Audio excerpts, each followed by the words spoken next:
Hello everyone, இன்னைக்கான video வந்து ஒரு குட்டி ஒரு 2-3 டேஸ் இன் மை லைஃப் தான் பார்க்க போகிறோம். சரி வாங்க டைம் வேஸ்ட் பண்ணோம், வீடியோக்குள்ளே போகலாம். கேரட் தோசை இது வந்து ஃபஸ்ட்டு நம்ம நார்மல் தோசை பேட்டர் இருக்கும்ல, அதுவே தான். அது மேலே வந்து கேரட் ஸ்ட்ரெட்டட் கேரட்டும் ஆனியனு ப்ளஸ் கொரியாண்டர், அவ்வளோதான். இதை மட்டும் போட்டாலே செம்ம டேஸ்ட்டாக இருந்தது அன்றைக்கி சாப்பிட்றதுக்கு. நீங்களும் வேணால் கண்டிப்பாக ட்ரை பண்ணி பாருங்கள், சூப்பர் டேஸ்டியும். அதுக்கு வந்து சட்னி செஞ்சுருந்தேன். அது வந்து தேங்காய், பொட்டுக்கடலை, பச்சை மிளகா, கொரியாண்டர், கொஞ்சமாக கறி லீவ்ஸ் போட்டுட்டு அரைச்சிடணும். பூண்டு இஞ்சி உங்களுக்கு வேணால் லைட்டாக போடணும், ரொம்ப லைட்டாக. அப்புறமா கொஞ்சம் சும்மா இந்த சாங்கியத்துக்கு போடுறதுன்னு சொல்லுவாங்களா, அந்த மாதிரி புளி போட்டுடணும், அவ்வளோதான்.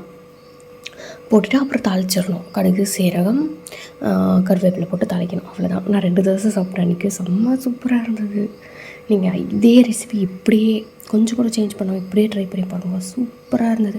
கேரட் அதுக்கு முன்னாடி பாயில் பண்ணுறதோ எதுவுமே இல்லை, அப்படியே எடுத்து போட வேண்டியது தான், ஃப்ரெஷ் கேரட், அவ்வளோதான். அது சாப்பிட்டு முடிச்சுட்டு அதுக்கப்புறம் லஞ்ச் ப்ரிப்பரேஷன் போயாச்சு. அன்றைக்கி வந்து கீரை சாம்பார் செய்கிறதா பிளானு.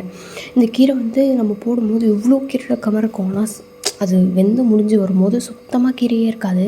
அதுக்கு ஒரு சைட் பருப்பு வெந்துட்டுருக்கு, பருப்பு வெந்து முடிஞ்சதுக்கப்புறம் கீரை போடணும். இது வந்து அரிசி போட்டுட்டு, அரிசி தனியாக வடித்து தான் யூஸ் பண்ணுறது, குக்கரில் வச்சு யூஸ் பண்ணுறது இல்லை. ஃபஸ்ட்டு வந்து இது வந்து பழுத்த மிளகா நம்ம வீட்லேயே இருக்கோம்ல, அது போட்டுட்டு அன்றைக்கி ஃபுல்லாக பழுத்த மிளகா மட்டும் தான் போட்டிருந்தேன். மோஸ்ட்லி வந்து இது கொஞ்சம் காஞ்ச மிளகா கடையிலேருந்து வாங்குவோம்ல, அது கொஞ்சம் போடுவாங்க. பட் நான் அன்றைக்கி அது மட்டும் தான் போட்டிருந்தேன். இப்போ பாருங்கள், குக்கர் ஃபுல்லாக நான் அழுத்தி போடுறேன் நான் இந்த கீரை.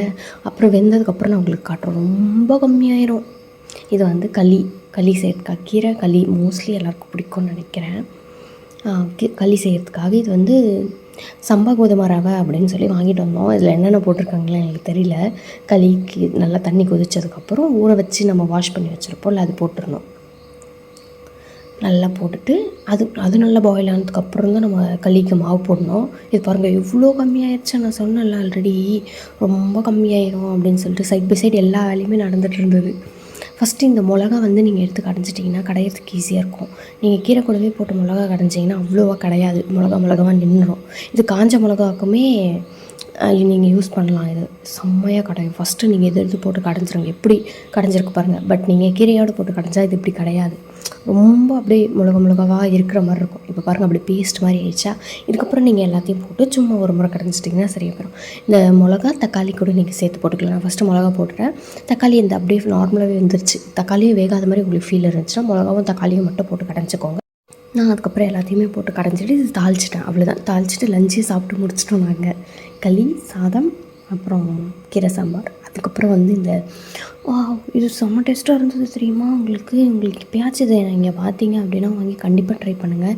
எதுவும் இல்லை, நம்ம பீனட் பார்ஸ் இருக்கும்ல, அதுதான். அது வந்து கீ போட்டு நல்லா சாஃப்டாக இருந்தது சாப்பிட்றதுக்கு, அவ்வளோ டேஸ்ட்டாக இருந்தது. எனக்கு ரொம்ப பிடிச்சிருந்ததுப்பா. நார்மல் நம்ம பீனட் பார்ஸை விட இது நல்லா இருந்தது.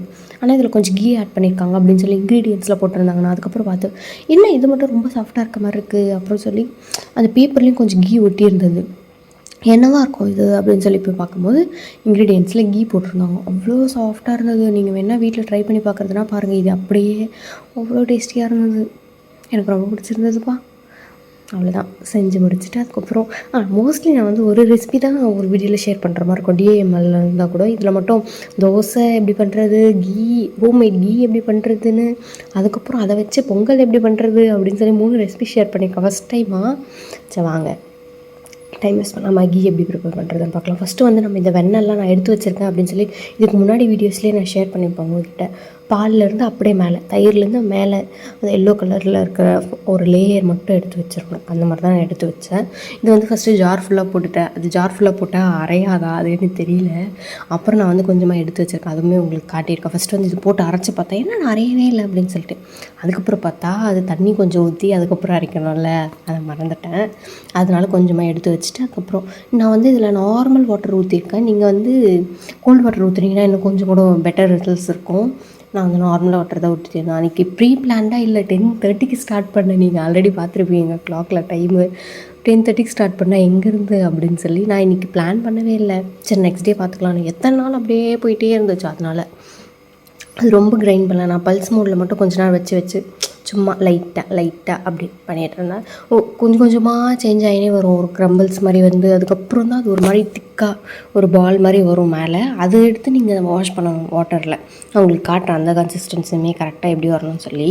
அது வந்ததுக்கப்புறம் நீங்கள் அவ்வளோதான் முடிச்சிடணும். இப்போ கூட அது கரெக்ட் கன்சிஸ்டன்சி இல்லை நான் காட்டினது. இன்னும் கொஞ்சம் நேரம் பண்ண உடனே அது அப்படியே ஒரு லேயர் மாதிரி ஃபார்ம் ஆகும், பால் மாதிரி. நீங்கள் கையில் எடுத்தால் அது பால் மாதிரி வரணும், அதுதான் கரெக்ட் கன்சிஸ்டன்சி. அப்போ நீங்கள் ஆஃப் பண்ணிவிட்டு அதை எடுத்து தண்ணியில் போட்டு வச்சிடலாம் நான் கட்டுற மாதிரி. இப்போ பாருங்கள் ஒரு பால் மாதிரி அதுவே ஃபார்ம் ஆகிருக்கு. அதை வந்து நீங்கள் எடுத்து நான் பண்ணுற மாதிரி பால் மாதிரி நீங்கள் கோல்டு வாட்டரோ இல்லை ஐஸ் க்யூப்ஸோ போட்டிங்கன்னா இந்த மாதிரி இருக்காது, இன்னும் கொஞ்சம் கூட திக்காக இருக்கும், கொஞ்சம் எடுக்கிறதுக்கு ஈஸியாக இருக்கும். நான் வந்து நார்மல் வாட்டர் போட்டேன் அப்படின்றதுனால எனக்கு இப்படி இருக்குது. நீங்கள் பண்ணுறீங்கன்னா பிளான் பண்ணி கோல்டு வாட்டரே போட்டுக்கோங்க. இப்போ பாருங்கள் அவ்வளோதான். இதை தண்ணியில் போட்டு வச்சிடணும். நான் இதுவுமே நார்மல் வாட்டரில் போட்டேன், நீங்கள் வந்து இதுவுமே கோல்டு வாட்டரில் போட்டுக்கோங்க. நிறைய தண்ணி தேவைப்படும் இதுக்கு கோல்டு வாட்டர். ஸோ நீங்கள் ஃப்ரிட்ஜில் வாட்டர் பாட்டில் ஊற்றி கொஞ்சம் முன்னாடியே பிளான் பண்ணி எடுத்து வச்சுருங்க. நான் இன்றைக்கி எடுத்து வைக்கல. ஸோ சரி வாங்க, அவ்வளோதான். இந்த பால் இதே ப்ரொசீஜரை நான் இன்னொரு டைம் ஃபாலோ பண்ணேன். கொஞ்சமாக மீத்தி எடுத்து வச்சுருந்தேன்னு சொன்னால அதுக்குமே ஃபாலோ பண்ணேன்.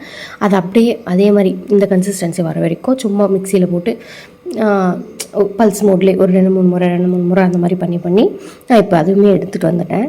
அதையுமே அதே மாதிரி குட்டி பாலாக பண்ணிவிட்டு உங்கள் கைக்கு எவ்வளோ பெருசு வருமோ அந்தளவுக்கு பால் பண்ணிடணும். அது வந்து ஒரு 2-3 தண்ணியில் வாஷ் பண்ணி கூட நீங்கள் எடுத்துக்கலாம், உங்களோட விருப்பம் தான். நான் ஒரு 2-3 டைம்ஸ் தான் பண்ணேன், அவ்வளோதான். வாஷ் பண்ணுறதுனா வாஷே பண்ணுறதில்ல. இதை எடுத்து வேறு தண்ணியில் போட்டுட்டு மறுபடியும் அதை எடுத்து வேறு ஒரு தண்ணி, அவ்வளோதான். அதுதான் வாஷு. அது மாதிரி பண்ணிவிட்டு அதுக்கப்புறம் நீங்கள் எடுத்து நீங்கள் எதில் பாயில் பண்ண போகிறீங்களோ அதில் எடுத்து போட்டுக்கலாம். நான் அந்த மாதிரி பண்ணிவிட்டு எடுத்து போட்டுட்டேன். ஃபஸ்ட்டு இந்த குட்டி பால் பண்ணுறோம்ல, அதுலேருந்து கொஞ்சமாக தண்ணி வந்து வேறு கலரில் ஒரு மாதிரி மில்க்கு கலரில் வர்றதை நீங்கள் பார்க்கலாம். போட்ட உடனே நீங்கள் நல்லா நோட் பண்ணி பாருங்கள், அது வரும். அது போகிறதுக்காக தான் வாஷ் பண்ணுறாங்கன்னு நினைக்கிறேன். எனக்குமே அது ரொம்ப கன்ஃபார்மாக தெரியல. அதில் எடுத்துகிட்டு போய் ஸ்டவ்வில் வச்சு ஆன் பண்ணி மெல்ட் பண்ண வேண்டியதான். அது மெல்ட் பண்ணும்போது பார்க்குறதுக்கு எவ்வளோ சந்தோஷமாக இருக்கும் தெரியுமா? நம்ம வீட்டிலே பண்ணுறோம் அப்படிங்கும்போது அப்படியே சந்தோஷமாக இருக்கும். அப்புறம் இது பொங்கி வேறு வரும். சிம்லே வைங்க, கொஞ்சம் பெரிய பாத்திரமாக வைங்க. அதில் ஒரு ஆஃப்க்கும் கம்மியாக தான் இருக்கணும் நீங்கள் வைக்கிற அது பேர் என்னது, வெண்ணெய். அப்போ தான் அது பொங்கி வரும்போது கரெக்டாகிடும். நீங்கள் ஃபுல்லாக வச்சிட்டிங்கன்னா பொங்கி கீழே போயிடும்னு நினைக்கிறேன். நான் கம்மியாக தான்ப்பா வச்சேன், ஏன்னா ஆல்ரெடி பண்ணியிருக்கேன் இதை. அப்போ பொங்குச்சு, அதனால கொஞ்சம் ப்ரேயராக யோசித்து சிம்லே வச்சுக்கிட்டேன். அண்டு கம்மியாகவும் வச்சேன். நீங்கள் பார்த்தீங்கன்னா தெரியும், கம்மியாக தான் இருக்கும். இது பொங்கி வரும். அதையுமே நான் வீடியோவில் காட்டுறேன், கவலைப்படாதீங்க எந்தளவுக்கு பொங்கும் அப்படின்னு சொல்லி. சிம்லேயே வைங்க, சிம்லேயே வச்சு பொறுமையாக பண்ணிங்கன்னா சரியாக போயிடும். அவ்வளோதான். எப்படி பொங்குது பாருங்கள் எவ்வளோ தூரத்துக்கு. அதுக்கப்புறம் நான் முருங்கைக்கீரை போட்டேன். அது வந்து வெடிக்கும்ல, அதனால கிட்ட ஃபோன் எடுத்துகிட்டு போகிறதுக்கு பயமாக இருந்தது. அது மட்டும் வீடியோ எடுக்கல.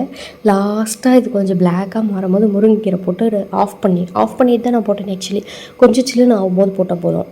அப்படியே பட்டுன்னு வெடிக்கணும். பட் ரொம்ப வெடித்து நம்ம மேலே தெரிக்கிற அளவுக்கு சூடு தேவையில்லை. நான் இதை இறக்கி வச்சுட்டு அதுக்கப்புறம் தான் முருங்கைக்கீரை போட்டுட்டு அன்றைக்கி நைட்டே இதெல்லாம் பண்ணி முடிக்கிறதுக்கு 12:30 ஒரு நைட் இருக்கும் போல். பொறுமையாக எல்லாம் இந்த ஆறிட்டதுக்கு அப்புறம் நான் ஊற்றி வச்சுட்டு தான் தூங்கினேனே. அப்போ தான் தூக்கமே வந்தது. அது வரைக்கும் தூங்கவே இல்லையே. ஃபஸ்ட்டு ஊற்றி வச்சுட்டு அதுக்கப்புறம் நெக்ஸ்ட் டே மார்னிங் வந்து ஏதாச்சும் ரெசிபி பண்ணலாம் அப்படின்னு சொல்லி பிளானு. என்ன பண்ணுறது அப்படின்னு சொல்லி யோசிச்சு வச்சுட்டு நைட்டே டிசைட் பண்ணியாச்சு பொங்கல் அப்படின்னு சொல்லி நெக்ஸ்ட் டே மார்னிங் இதை வச்சு என்ன பண்ணுறோம் அப்படின்னு சொல்லி பார்க்கலாம். ஆல்ரெடி சொல்லிட்டேன் பொங்கல்னு, சரி விடுங்க. அவ்வளோதான். இதை ஃபில் பண்ணிவிட்டு எடுத்து வச்சுட்டேன். நீங்கள் இதை ஃப்ரிட்ஜ்லேயும் ஸ்டோர் பண்ணிக்கலாம், வெளிலேயும் ஸ்டோர் பண்ணிக்கலாம், உங்களோட விருப்பம் தான். வெளில ஸ்டோர் பண்ணாலும் கெட்டெல்லாம் போகாது. வீட்லேயே பண்ணுறோம்ல, அவ்வளோ சீக்கிரம் கெட்டு போகாது. அண்ட் நம்ம வீட்டில் அது சீக்கிரமாக காலியாகிடும். அதனால நான் வெளில தான் வச்சுருக்கேன். இப்போ வர ஃபஸ்ட் டே மட்டும்தான் எடுத்து ஃப்ரிட்ஜில் வச்சேன். அதுக்கப்புறம் நான் ஃபுல்லாக எடுத்து வெளில தான் வச்சுருக்கேன். இப்படி தான் இருக்கா. அதுக்கப்புறம் ஃப்ரிட்ஜில் வச்சோடனே ஃப்ரீஸ் ஆகிடுது. அதனால நான் எடுத்து வெளில வச்சுட்டேன். ஃபஸ்ட் டே மட்டும்தான் உள்ளே வச்சுருந்தேன் ஃப்ரிட்ஜ்குள்ளே. Next day breakfast. இது வந்து பாசிப்பருப்பு, பச்சை பயிறு நீங்கள் எப்படி சொல்கிறீங்களோ அதை வந்து எடுத்து ஊற வைக்கிறோம். மூங் தால் அதை எடுத்து ஊற வச்சுட்டு அதுக்கப்புறம் அரிசி. நீங்கள் அரிசி 1 கப் எடுக்கிறீங்கன்னா பாசிப்பருப்பு 1/2 கப் எடுங்க. நான் ஒரு 3/4 கப் எடுத்துப்பேன் எப்போவுமே. அது கொஞ்சம் டேஸ்ட் நல்லாயிருக்கும்னு எனக்கு அப்படி சாப்பிட பிடிக்கும். அதனால் நான் கொஞ்சம் எக்ஸ்ட்ராவே பாசிப்பருப்பு எடுப்பேன். நீங்கள் எடுக்கிறீங்கன்னா 1 கப் அரிசினா 1/2 கப் பாசிப்பருப்பு, அவ்வளோதான். அதை எடுத்து கொஞ்சம் நேரத்துக்கு முன்னாடியே ஊற வச்சுட்டு நல்லா வாஷ் பண்ணி வச்சுருங்க. அதுக்கு வந்து சாம்பார் ஒரு பக்கம் ரெடி ஆகிட்டுருக்கு. இப்போ தான் நான் இதை ஊறவே வைக்கிறேன். சாம்பார் ரெடி பண்ணிவிட்டு அதுக்கப்புறம் தான் இதை வைக்கவே போகிறேன். சைட் பை சைடு அப்படியே வச்சுக்கலாம். பொங்கல் கொஞ்சம் சீக்கிரமாகிடும். சாம்பார் அதை எடுக்கணும், தாளிக்கணும், அதில் காய் ஏதாச்சும் போடுறது இருந்தால் போடணும். கொஞ்சம் டைம் கன்சியூமிங்காக இருக்கும்ல, அதனால தான். ஃபஸ்ட்டு இதை வந்து வாஷ் பண்ணி எடுத்து விசிலுக்கு வச்சிடணும். அதுக்கப்புறம் இப்போ பாருங்கள் பருப்பு வெந்தாச்சு. இதுலேயுமே நீங்கள் தக்காளி மட்டும் எடுத்து போட்டு கடைஞ்சிக்கலாம். நான் ஆல்ரெடி சொல்லியிருப்பேன்ல கீரை சாம்பார் எப்படி பண்ணுறதுன்னு சொல்லி. இதுலேயுமே தக்காளி மட்டும் எடுத்து போட்டு கடைஞ்சிட்டிங்கன்னா உங்களுக்கு கொஞ்சம் ஹெல்ப்ஃபுல்லாக இருக்கும்.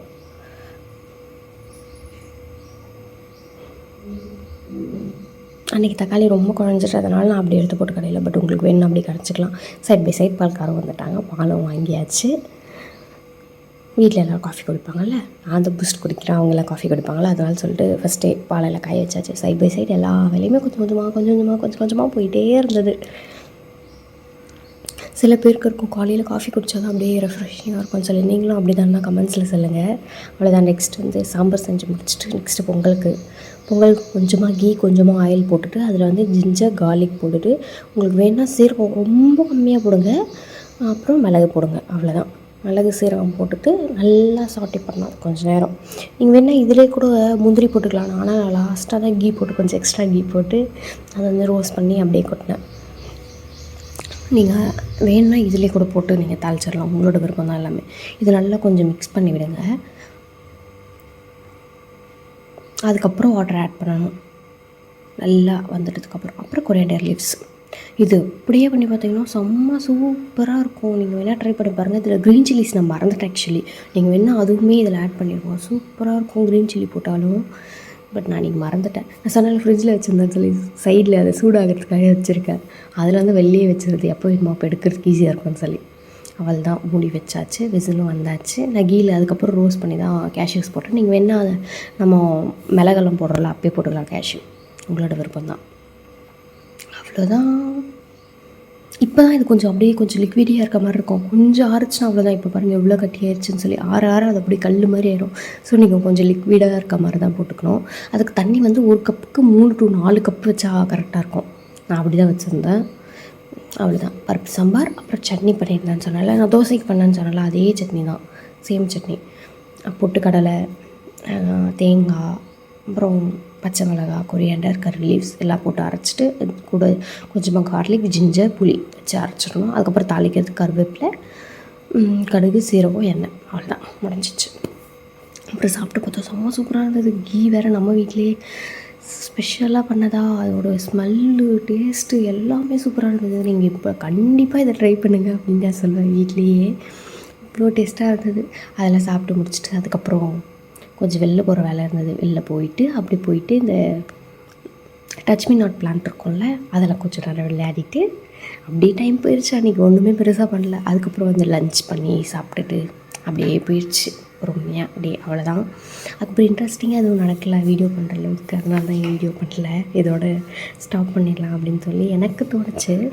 நார்மலாக லன்ச் பண்ணுவோம்ல, லன்ச் பண்ணிவிட்டு மறுபடியும் ஈவினிங் பூஸ்ட் குடிச்சிட்டு அதுக்கப்புறம் டின்னர் பண்ணி, இதுவும் இல்லாமல் இந்த வீடியோ ரொம்ப பெருசாக போகிற மாதிரி எனக்கு ஒரு ஃபீல். அப்போது நேற்று காலையில் ஆரம்பித்தேன். நேற்று பிரேக்ஃபாஸ்ட்டு, லன்ச்சு, அப்புறம் நைட்டு கீ பண்ணது, மறுபடியும் இன்றைக்கி பிரேக்ஃபாஸ்ட்டு, மறுபடியும் இன்றைக்கி லன்ச் வரையும் கொண்டு வந்தால் வீடியோ ரொம்ப பெருசாக போயிடும். ஆல்ரெடி இது ரொம்ப பெருசாக போயிட்டுருக்கு. 14 minutes போயிடுச்சு இந்த வீடியோ. நானும் எடிட் பண்ணி க்ராப் பண்ணலாம் சொல்லி கொஞ்சம் கொஞ்சமாக க்ராப் பண்ணிவிட்டு அந்த அப்போ கூட அது முடியல. ஸோ இதோட இந்த வீடியோ முடிச்சுக்கலாம் அப்படின்னு சொல்லி நினைக்கிறேன். அவ்வளோதான் எனக்கு வீடியோ. இன்னொரு வீடியோவில் உங்களை மீட் பண்ணுறேன். until then, tata, bye, see you soon.